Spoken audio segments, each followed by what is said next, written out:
What's going on, YouTube? We're doing a double feature today. I'm just gonna knock two of them out. I wanna make another video about another new crawler that I recently picked up last weekend, the TRX4M. I know there's already 1,000 videos on these.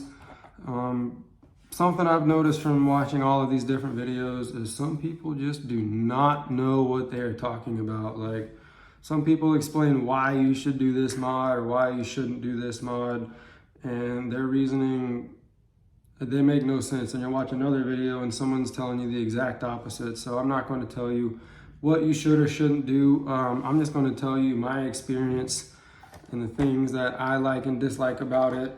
And probably in the same video, make it a comparison with my pretty modified AX24, whereas this thing is stock. I just put some BBs in the tires until I start ordering parts for it. I just wanted something to improve the performance. So yeah, we'll get right into the video with that.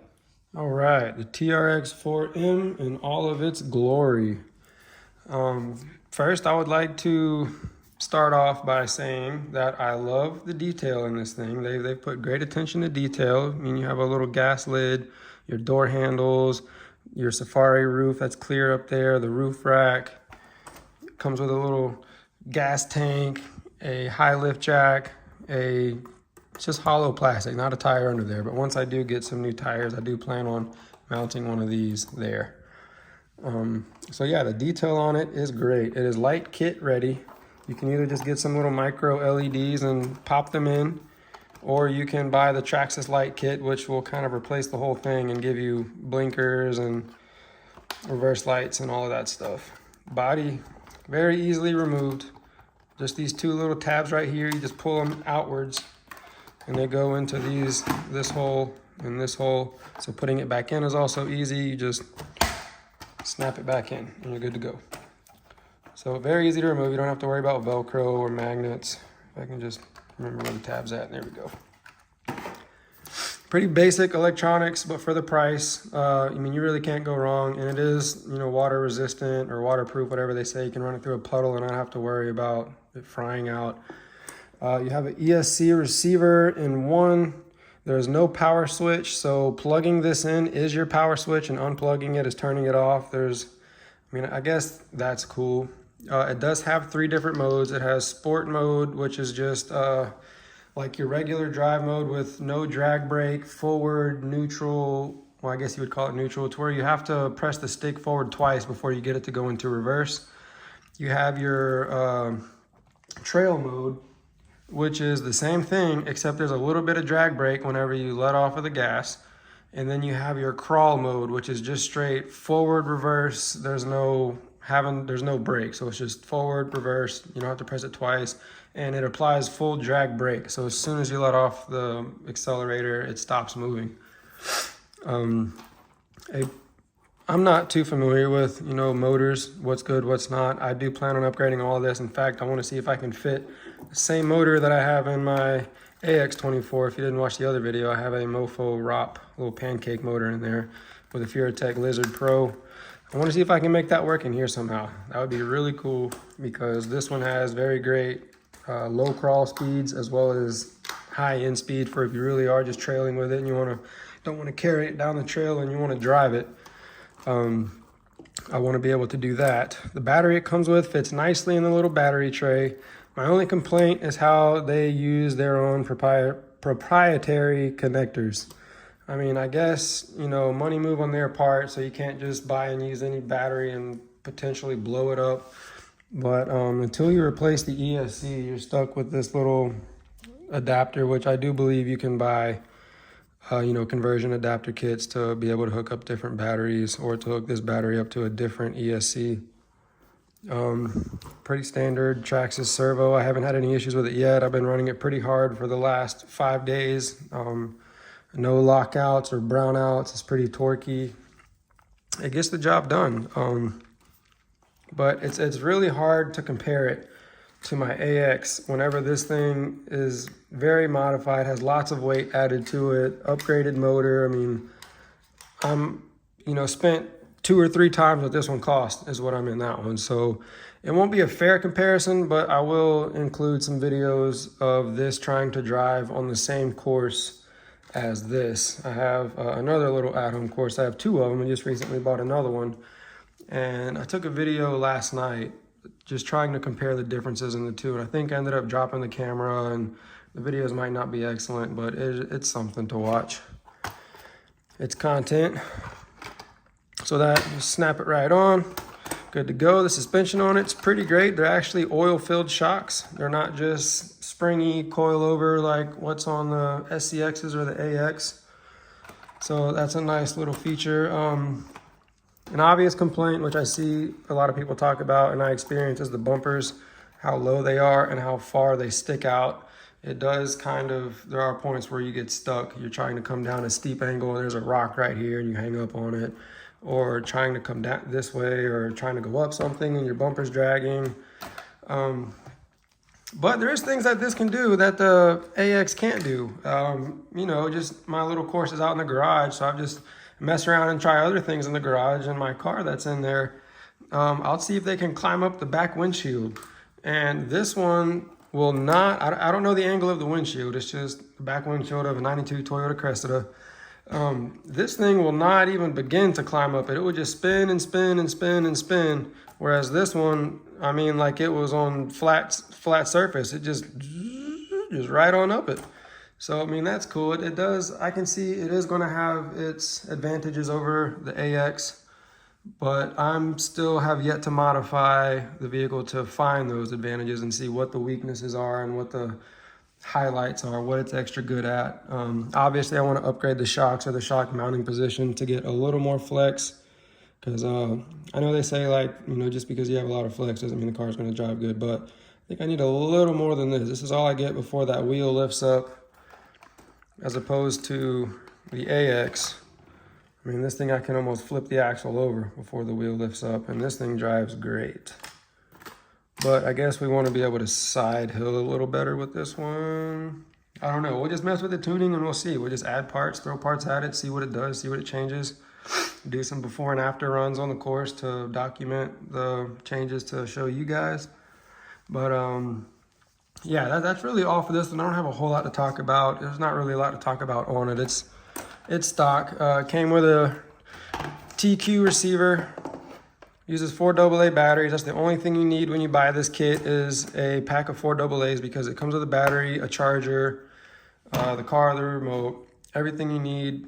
I do plan on eventually, I'm gonna get another receiver for my Fly Sky, so that I can control it with this one as well and actually set my endpoints and things like that. So yeah, I'll throw in a clip or 2 of this driving and a clip of this comparing it to the AX, and really see where this thing needs improvement and things of that nature. So if you like the video, give me a thumbs up. If you want to subscribe, I do plan to regularly drop content related to RCs.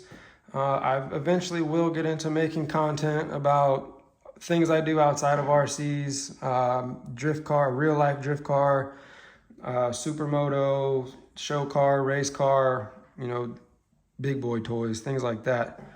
And if you want to see more content of that, then let me know in the comments, and maybe that'll motivate me to make a video about one of my cars or bikes or something. And yeah, so here's that clip, and I hope you enjoyed this. Hope you found it somewhat useful. If you're thinking about buying one, go for it. I mean, for the price, you can't go wrong. Pretty capable out the box. I like it. I mean, I want to say I favor it over this, but this one is just more capable at the moment, so it's good, because right now I'm giving them both a lot of seat time, you know, doing a lot of comparison, like, oh, the AX can do this, but the TRX can't. So, or the TRX can do this, but the AX can't. So it's been fun. It's been fun. So we'll get into those clips right now, and thank you guys for watching. All right, so here is the other at-home course. I got chilling in the garage. This is my Cressida. That's the back windshield that I was talking about it climbing. I can make some videos on this at another time. Drift missile, fully caged and gutted. But anyhow, back to this. So the object is to make it across this, go up this mountain, which to date I've only made one time, back down the other side, which is where I also usually fall at. And since this will not fit through the tunnel, we'll just see if we can swing one back around and at least hit this one. And we'll see how far we can get till we crash out. And we will do the same test with the AX, and you'll just see the difference, the world of difference. So let's get started on the TRX and see what we can get. It's kind of hard to film and drive, so I'm doing my best here, guys.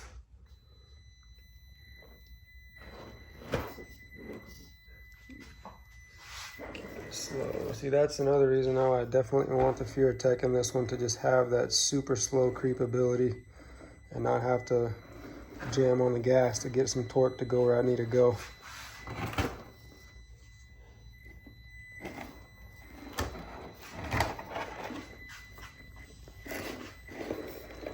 This is a hard part.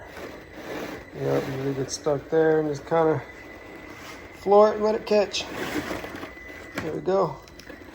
This is another hard part. This is where I usually get stuck at. See if I can make it. Okay, we're going right up. Let's see now. Well, as you can see, trash. Let's see. Can we make it to the top? Whoa.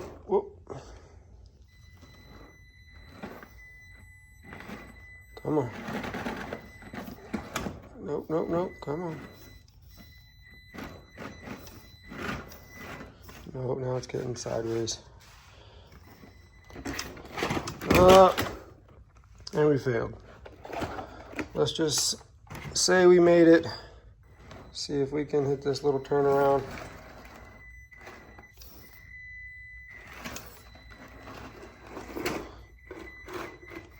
And there's the bumper catching. We'll have to see what kind of mods we can do for the bumper, trim it or replace it, or what our options are. I haven't looked too far into it. So we're gonna get over this little hump. Come on. Now this will be a challenge. I feel like this is kind of a tall little, I think it's made to come from the other way, so we'll see if we can get it this way. Probably not with those bumpers.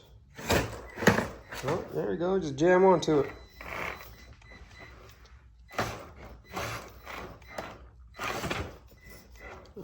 Oh. Yeah, I don't know if it'll be possible.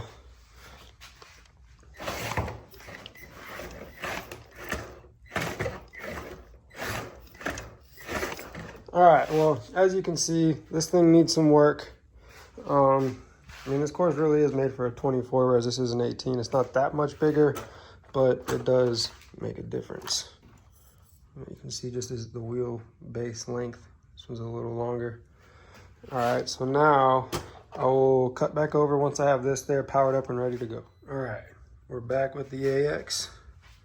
Let's do the same course. Again, we're gonna try to go across this, up and over that. This one will fit through the tunnel, and then up and across this, and I guess we'll just end right there. So let's see what we can get. Look at this slow crawling, really shining right here. I'm able to just barely hold the throttle and it holds its torque.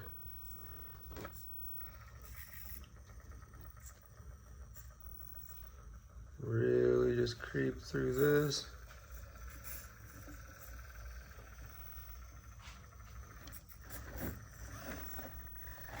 Get off of this.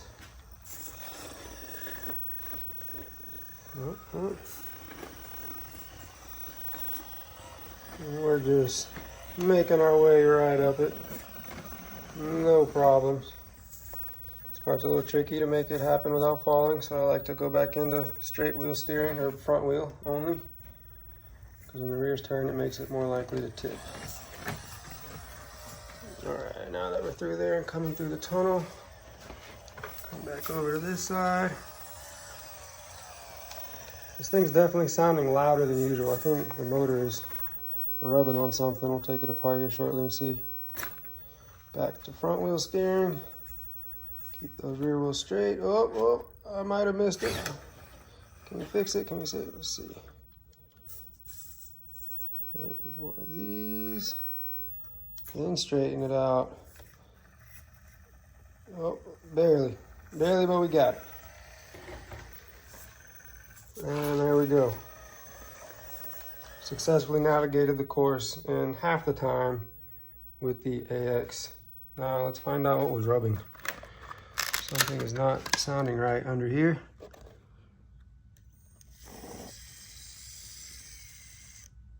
Funny, everything looks fine. Oh, you know what? I bet it was the rear drive shaft hitting the battery. Yep, because the battery, you got to kind of prop it up a little bit or else it can rub. Let's see now. Yeah, see now that sound is gone. Cool. Well, yeah, there's your video. Again, this thing, don't be discouraged about it. It has 0 mods, and this is a pretty intense course. Like, this isn't beginner. You know, it kind of requires a good amount of mods to navigate this whole course. But yeah, we will end the video there and see you on the next one.